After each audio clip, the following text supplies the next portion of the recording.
Buenos días, profesora y compañeros. El día de hoy mi equipo responderá a la siguiente pregunta de indagación. ¿Qué ventajas y desventajas presenta la educación virtual en el aprendizaje de la población adolescente y qué orientaciones podría brindar el psicólogo educativo a la comunidad escolar para lograr el desarrollo de competencias básicas? Los integrantes son Alvarado Villanueva Teresa, Luna Yali Laura, Ramos Aparicio Nicole y quienes habla Cristel Fernández. La exposición se desarrollará de la siguiente manera. Iniciaremos con una introducción para luego continuar con el marco teórico, las investigaciones tanto nacionales como internacionales. Asimismo, presentaremos el video de la entrevista, un pequeño resumen de la entrevista, haremos la respuesta de la pregunta de indagación y vamos a concluir con las conclusiones y las referencias bibliográficas.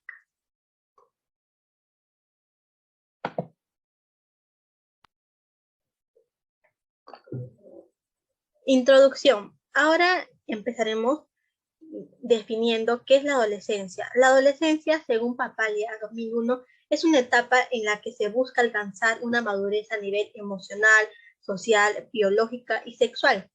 Como tal, se espera que a lo largo de su desarrollo se adapte a las nuevas exigencias de la sociedad y el ámbito escolar no es una excepción. Desde el COVID-19, los adolescentes en etapa escolar se han visto influenciados por las nuevas tecnologías que vienen siendo parte de su proceso de aprendizaje. Es por ello que la educación virtual ha traído consigo numerosos desafíos para los estudiantes y estas repercuten de manera significativa en la vida de los escolares adolescentes. Por lo tanto, el siguiente trabajo responderá a la pregunta de indagación sobre las ventajas y desventajas que presenta la educación virtual en el aprendizaje de la población adolescente y las orientaciones que podría brindar el psicólogo educativo a la comunidad escolar para lograr el desarrollo de competencias básicas. Asimismo, esto se llevará a cabo mediante consultas de diferentes fuentes confiables para el óptimo desarrollo del índice. También consultaremos investigaciones nacionales como internacionales que nos servirán para responder la pregunta de indagación de manera efectiva. Igualmente, entrevistaremos a un psicólogo educativo experto que nos dará su punto de vista respecto al tema. Finalmente, haremos una conclusión grupal sobre el aprendido. Bien, gracias por el pase. Ahora comenzando con el apartado de marco teórico. Siguiente, por favor. Tenemos el concepto de adolescencia. Esta es una etapa de desarrollo humano en donde se busca adquirir la madurez cognitiva, emocional y social, pues el ser humano asume conductas del contexto que lo rodea y responsabilidades sociales. Este periodo de transición entre la infancia y la adultez generalmente se da aproximadamente entre las edades de 11 a 18 años o de 11 a 20 años.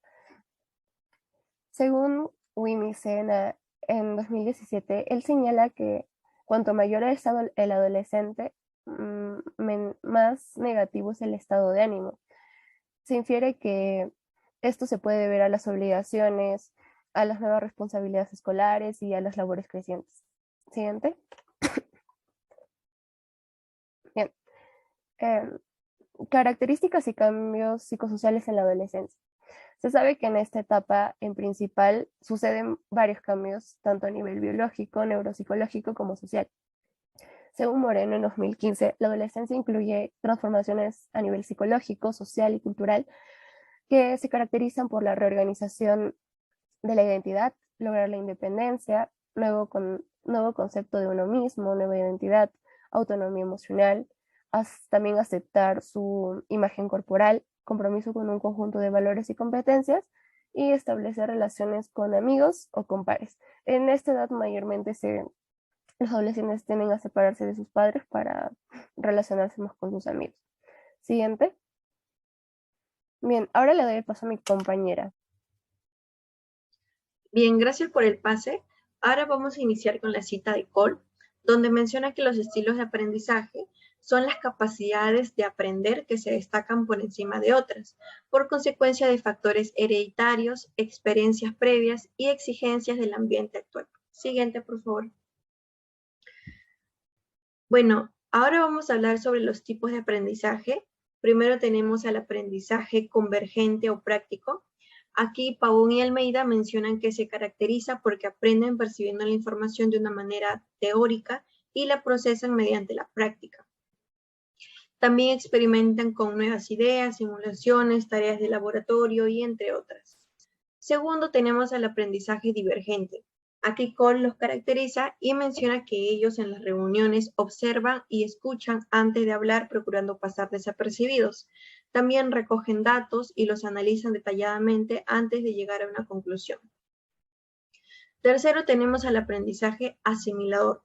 Pavón y Almeida manifiestan que aprenden percibiendo la información de una forma teórica y la procesan de una forma reflexiva. Tienden a comprender una amplia variedad de información y ordenarla de una forma lógica. Por último, tenemos al estilo de aprendizaje acomodador. Aquí Pavón y Almeida mencionan que prefieren trabajar en grupo o realizar trabajos de campo, por lo que podemos decir que las carreras de psicología, comunicación, arquitectura, medicina y entre otras pueden favorecer mucho a personas que tengan este estilo de aprendizaje. Bueno, ahora hablemos sobre el aprendizaje en la virtualidad. El aprendizaje en la virtualidad, especialmente en los niños y jóvenes, ha sido complicado, ya que se tuvo que implementar el uso de la tecnología. Sin embargo, la brecha digital está presente en distintos países del mundo, especialmente en el Perú. Como menciona Barrantes, Agüero y Aguilar, se puede observar que en el ámbito rural, especialmente en el Perú y Paraguay, el uso de Internet es bastante reciente. La experiencia en años de uso en el área rural es de menos de 5 años, mientras que en el ámbito urbano es de 10 años en promedio. Con todo esto podemos entender que fue complicado llevar las clases virtuales, por lo que no se pudo tener buenos aprendizajes durante la pandemia del COVID-19. Ahora le doy pase a mi siguiente compañera. Muchas gracias por el pase. Bueno, ahora le explicaré sobre las competencias básicas. García, citado en Condori 2017, menciona que las competencias básicas son una gama de comportamientos y aprendizajes relacionados con los procesos cognitivos básicos, el pensamiento inductivo, las habilidades espaciales y el aprendizaje instrumental que forman parte del currículo escolar en forma de contenidos procedimentales. En cuanto a la definición de García, menciona que es necesario que el estudiante egresado de nivel secundaria pueda alcanzar ciertos criterios de niveles de conocimientos que le pueda ayudar a desenvolverse de manera efectiva en el siguiente nivel de educación.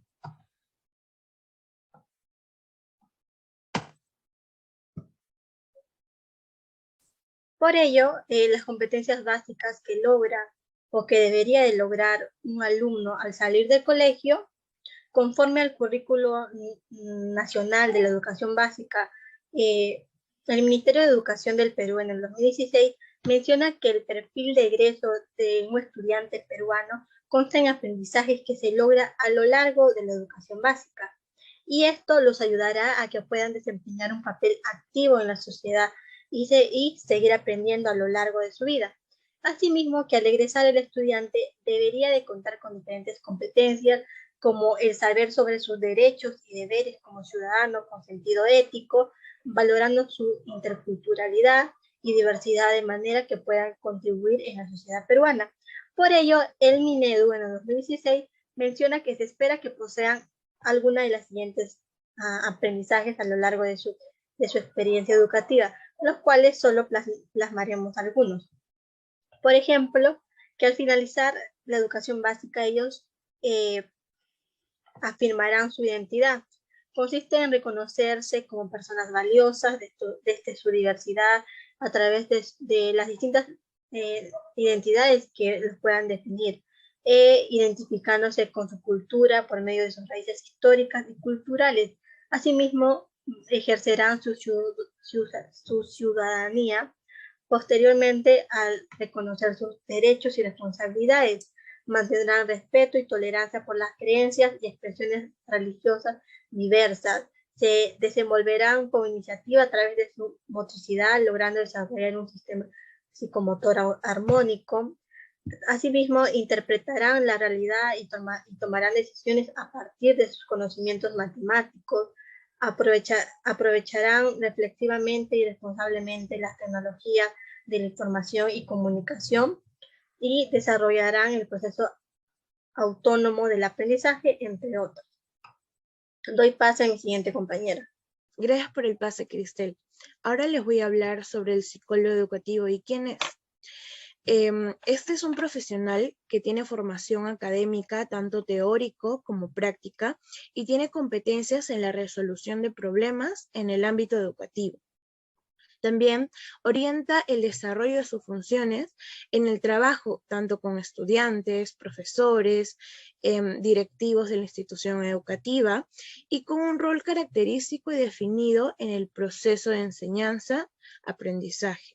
También los psicólogos educacionales desarrollan investigaciones y estudios orientados al proceso de enseñanza-aprendizaje, así como también puede cumplir roles de evaluador y orientador en el contexto del adecuado funcionamiento del proceso de enseñanza-aprendizaje.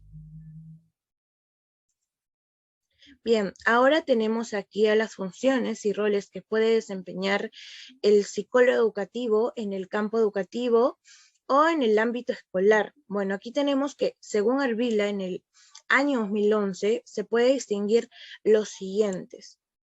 Primero tenemos que el psicólogo participa en la búsqueda de soluciones a los problemas tanto académicos como conductuales que se presentan en los niños, adolescentes y adultos.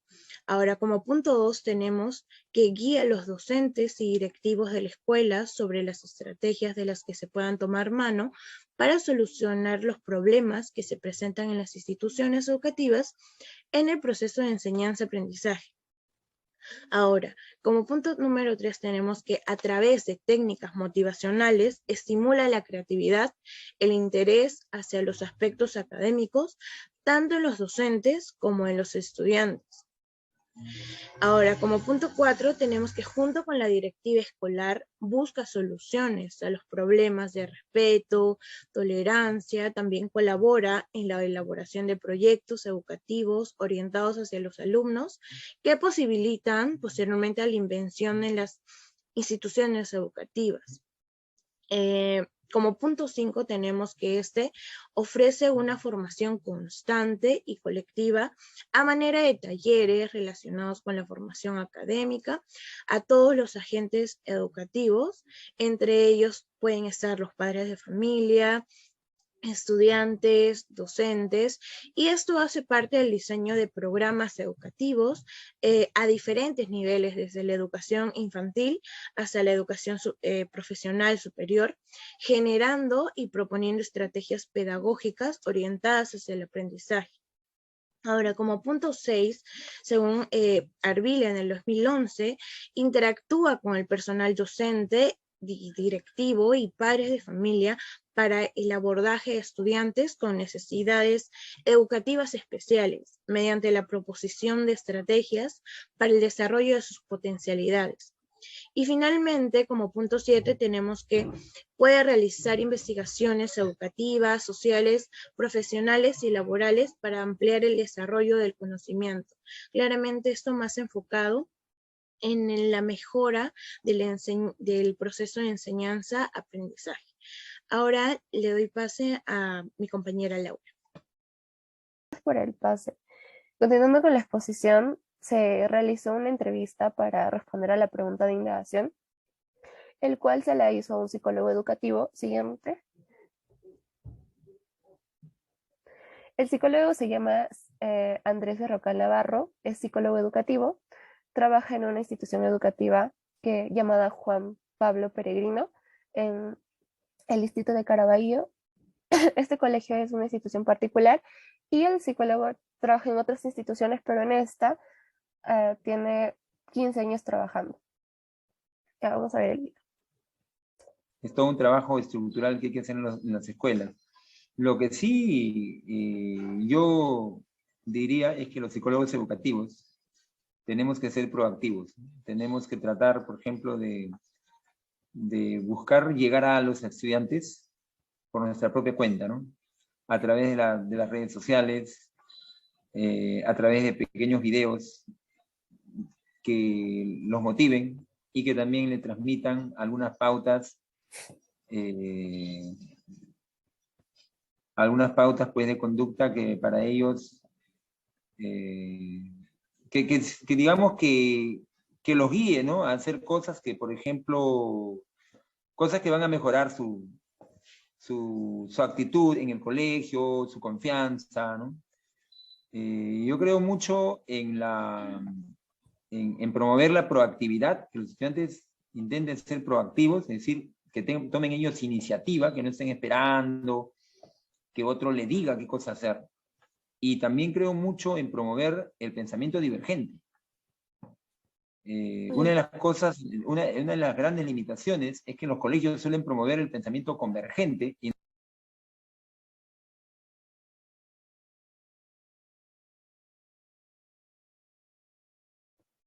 Bien, ese es un pequeño apartado de lo que se hace en la entrevista. Siguiente, por favor.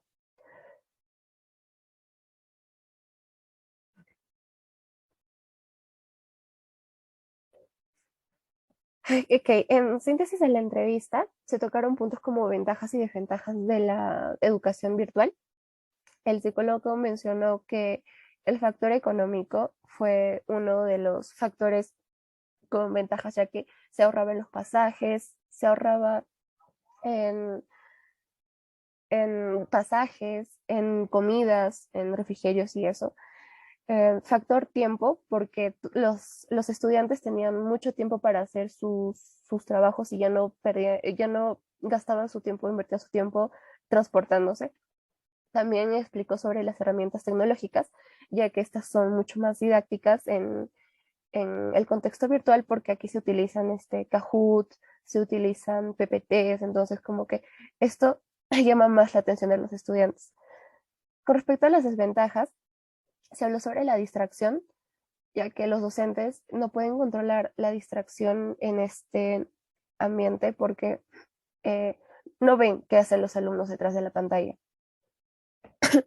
Después también habló sobre la audiencia imaginaria e indicó que los adolescentes evitan participar porque tienden a pensar que ellos están siendo siempre observados. También indicó que se percibió estrés y ansiedad durante esta etapa de confinamiento. También dijo que existían por parte que los padres eran muy autoexigentes, muy exigentes con sus hijos, y esto también afectaba a que ellos se sobreexijan, pero no porque ellos querían aprender, sino por la obligación de los padres. Se habló sobre las competencias básicas que el estudiante debe tener, y estas son las habilidades cognitivas, habilidades estéticas, habilidades sociales, inteligencia emocional, y él resaltó que la inteligencia emocional es muy importante para poder controlar nuestras emociones y que no vayan a caer en la ansiedad cuando entren a la universidad o cuando sigan en el colegio. Habló también sobre un alto nivel cultural y sobre conceptos de investigación. Él indica que estos conceptos se deben ir formando desde el colegio para que por lo menos cuando entren a la universidad estos adolescentes puedan avanzar no sé, puedan tener un mejor desempeño académico en la universidad. También él habló que se realizaron capacitaciones a docentes y escuela de padres, pero no seguidos, solamente fueron 2 veces al año, creo. Y él habló sobre promover el pensamiento divergente en los estudiantes, porque aquí, con este pensamiento, se pueden elegir múltiples opciones de las que crees que son correctas y de las que no. Siguiente. Gracias por el pase. Hablemos sobre las investigaciones que encontramos. La primera investigación que tenemos tiene por nombre Virtualidad y Educación en tiempos de COVID-19. Los autores fueron Cristian Exposito y Roxana Marsuller. Fue publicada en el año 2020 en el país de Argentina. Bueno, esta investigación nos menciona los desafíos que se dieron en distintos niveles por las clases virtuales, y gracias a esto se busca identificar las estrategias, recursos pedagógicos y tecnologías utilizadas por los docentes para así facilitar el aprendizaje de los alumnos. Por el caso del instrumento, se elaboró un cuestionario semiestructurado que tiene preguntas cerradas y abiertas, También se indagó sobre los nuevos escenarios del docente, el uso de la tecnología, los recursos y estrategias que han sido utilizados en los espacios virtuales. Bueno, después de la recolección de la información, se puede evidenciar la desigualdad en cuanto al uso de la tecnología y recursos pedagógicos digitales. Y algunas de estas diferencias se visualizan en la situación socioeconómica de los alumnos, el rendimiento académico y el apoyo por parte de la familia del estudiante. Ahora le doy pase a mi siguiente compañera. Continuando por la exposición, tenemos la investigación internacional, el cual se titula Rol del psicólogo educativo en los procesos de educación inclusiva en estudiantes con barreras para el aprendizaje y la participación de instituciones educativas privadas en la ciudad de Pereira. Los autores son Valentina Loaiza Orozco y Sofía Villatobarda. En el año 2021, en el país de Colombia, en la Universidad Católica de Pereira. En esta investigación se indica que el psicólogo educativo, conforme ha ido pasando el tiempo, ha ido ganando fuerza, ya que es importante priorizar los derechos de los estudiantes, potenciar las habilidades y ofrecer estrategias para mejorar el desempeño académico. La presente investigación tiene como propósito de comprender los roles del psicólogo educativo frente a la educación inclusiva de estudiantes con barreras para el aprendizaje y la participación, ya que se menciona que el psicólogo educativo cumple con el papel de acompañar y psicoeducar en temas que promueven y beneficien y fortalezcan el proceso de educación inclusiva. También se encargan de capacitaciones a los padres y a los docentes. La técnica de recolección que se usó en esta investigación fueron las entrevistas. Se elaboraron entrevistas semiestructuradas de manera virtual con los criterios de rol asumido, asignado y posible. Con respecto a los resultados, se tiene en cuenta que el rol asignado se indica que existe desconocimiento por parte de los psicólogos de las funciones que tienen los psicólogos de Colombia. Asimismo, se observa que se tiene una conciencia parcial de las funciones enfocadas a la educación inclusiva y se puede reconocer la intervención psicoeducativa individual del estudiante con barreras para el aprendizaje. También se indica que el rol asumido del psicólogo educativo es que muchas veces se desempeñan en la función de docente apoyo. Y finalmente, el rol posible de un psicólogo educativo es construido desde la experiencia profesional, ya que su opinión depende de contextos educativos. Bien, ahora le doy el paso a mi siguiente compañera. Siguiente, por favor. Gracias por el pase, Laura. Bien, ahora en respuesta a la pregunta de indagación planteada, ¿qué ventajas y desventajas presenta la educación virtual en el aprendizaje de la población adolescente y qué orientaciones podría brindar el psicólogo educativo a la comunidad escolar para lograr el desarrollo de competencias básicas? Respondemos de la siguiente manera. Bien, respecto a las ventajas, primero se encuentra el desarrollo de la autonomía.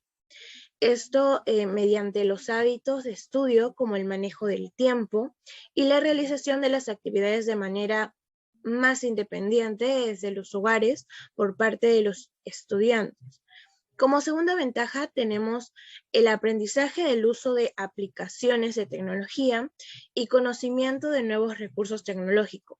Claro, si bien es cierto, este punto ha demandado mayor aprendizaje y un reto para los docentes, los alumnos adolescentes han sabido adecuarse, ya que prácticamente nacieron en una era digital. Como tercera ventaja, tenemos la enseñanza con nuevas metodologías adaptadas a la modalidad virtual. Y bueno, el estudiar desde el hogar ha exigido una clase más interactiva mediante el uso de diferentes páginas web. Por ejemplo, tenemos a Kahoot, Menti, Quizzes, Socrative, entre otros, y también actividades de creación en los alumnos como diapositivas, realización de videos, podcasts, entre otras, que fomentan a la creatividad y hacen de que las clases sean mucho más interactivas. Bueno, como punto 4, como una cuarta ventaja tenemos que es que la pandemia trajo consigo una reflexión sobre la necesidad de lo digital. Por ello, tanto padres como los colegios y profesores ahora ven la importancia de la preparación y capacitación sobre el buen uso de las herramientas tecnológicas que seguirán siendo útiles a futuro.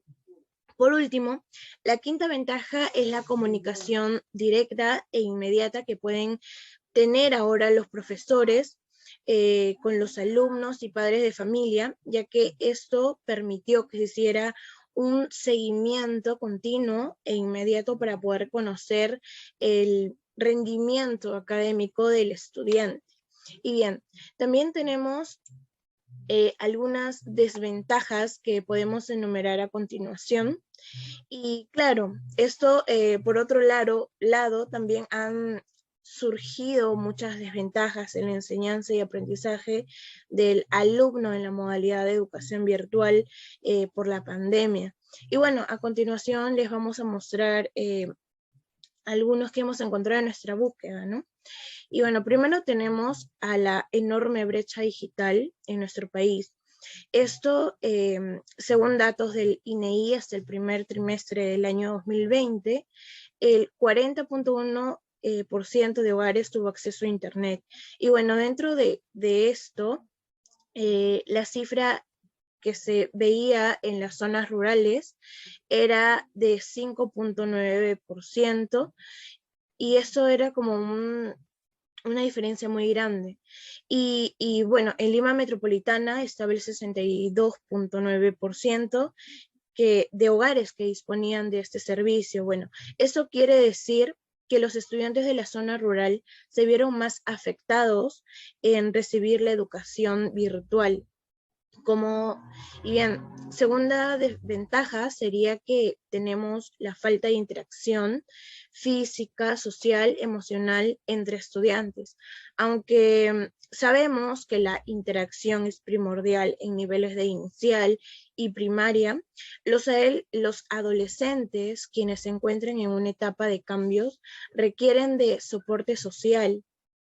Por ello, había la necesidad de regresar a la presencialidad.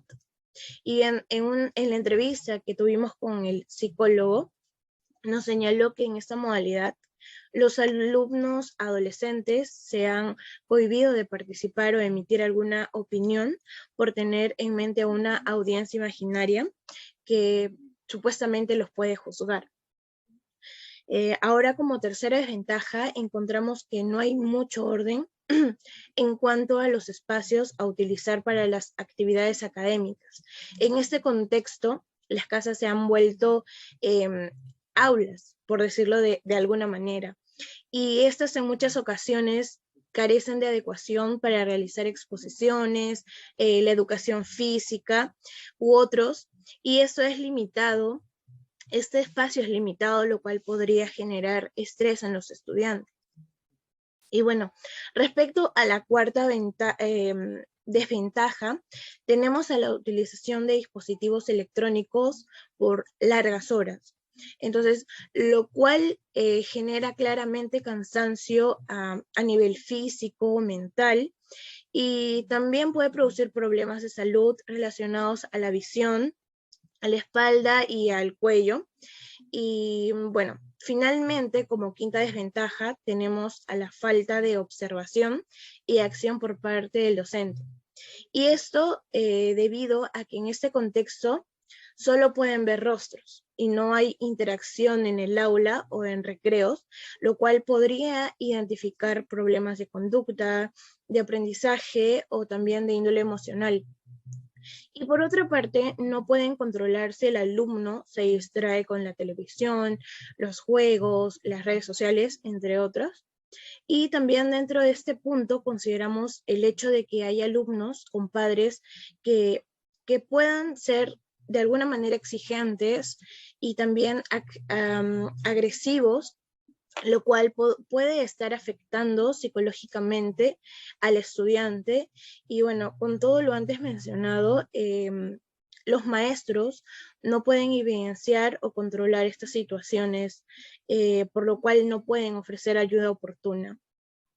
Y bueno, esa es la primera parte de la respuesta a la pregunta de indagación. Y ahora le doy el pase a mi compañera Nicole para que pueda continuar con esta. Gracias. Gracias por el pase. Ahora respondiendo a la segunda parte de la pregunta de indagación.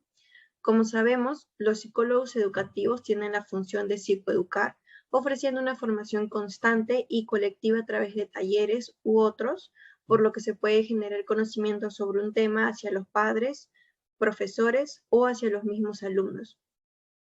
Según Arbilla, menciona que la función de un psicólogo educacional es guiar a los docentes para generar estrategias que se puedan realizar para solucionar los problemas que se presentan en las escuelas y en el proceso de enseñanza-aprendizaje. Con todo esto se conoce que el desarrollo de las competencias básicas en la población de adolescentes es muy importante, ya que en esta etapa la mayoría de estudiantes se encuentra en un nivel secundario y posteriormente se prepara para ingresar a una educación superior. Asimismo, el especialista entrevistado indicó que una de las competencias básicas importantes a desarrollar en todo estudiante es la inteligencia emocional, ya que esta va a gestionar emociones y facilitar un estado de ánimo saludable y sentir seguridad y confianza. Por otra parte, el Ministerio de Educación del Perú menciona que el perfil de egreso de un estudiante peruano consta en los aprendizajes que se logran a lo largo de toda la educación básica. Por ende, es fundamental que el psicólogo educativo acompañe al alumno a desarrollar estas competencias que ya han sido mencionadas y de igual manera orienta a los profesores para mejorar el desarrollo de la educación. Asimismo, como menciona Lamas, el psicólogo educacional puede ayudar a que los estudiantes se generen el aprendizaje autónomo, esto mediante algunas estrategias metacognitivas, estrategias cognitivas, ver la motivación y el rendimiento académico de los escolares. Le doy pase a mi siguiente compañera. Bien, gracias por el pase, Nicole. Ahora les presentamos a las conclusiones hechas en base a nuestro trabajo. Como primera conclusión tenemos que él o la adolescente concurre por distintos cambios en diferentes niveles como físico, psicológico y social. Y es claro que en esta etapa el adolescente debe contar con el pleno apoyo emocional de las personas más cercanas a ya que se va adaptando a los cambios. Bueno, la segunda conclusión es que según Kolb son 4 estilos de aprendizaje y aprendemos con relación a cómo percibimos la realidad y en la forma a cómo la procesamos. Y si bien es cierto, hay varios estudiantes que pueden adoptar diferentes estrategias dependiendo de los diferentes estilos de aprendizaje. Como tercera conclusión tenemos que el cambio a la educación virtual en el contexto del COVID-19 ha obligado a los estudiantes a recibir clases desde sus hogares. Entonces, los más afectados han sido las personas que viven en las zonas rurales. Bien, como cuarta conclusión tenemos que el psicólogo educacional cumple un rol importante en la formación de un estudiante. Sus habilidades y sus conocimientos le van a permitir comprender que cada alumno tiene diferente forma de aprender, brindando solución a problemas relacionados al contexto educativo y de enseñanza-aprendizaje. Y por última conclusión tenemos que la educación virtual trajo consigo claramente ventajas y desventajas en el aprendizaje de los estudiantes. Y en base a la entrevista que le realizamos al psicólogo, él resaltó la importancia de conocer las plataformas educativas virtuales y resaltó la capacidad de los estudiantes para adaptarse. Ahora les presentamos a las reflexiones personales, realizadas primero por mi compañera Laura, luego Cristel, por mí y por Nicole. Aquí podemos ver ahora nuestra bibliografía en formato APA y eso sería todo. Muchas gracias por su atención.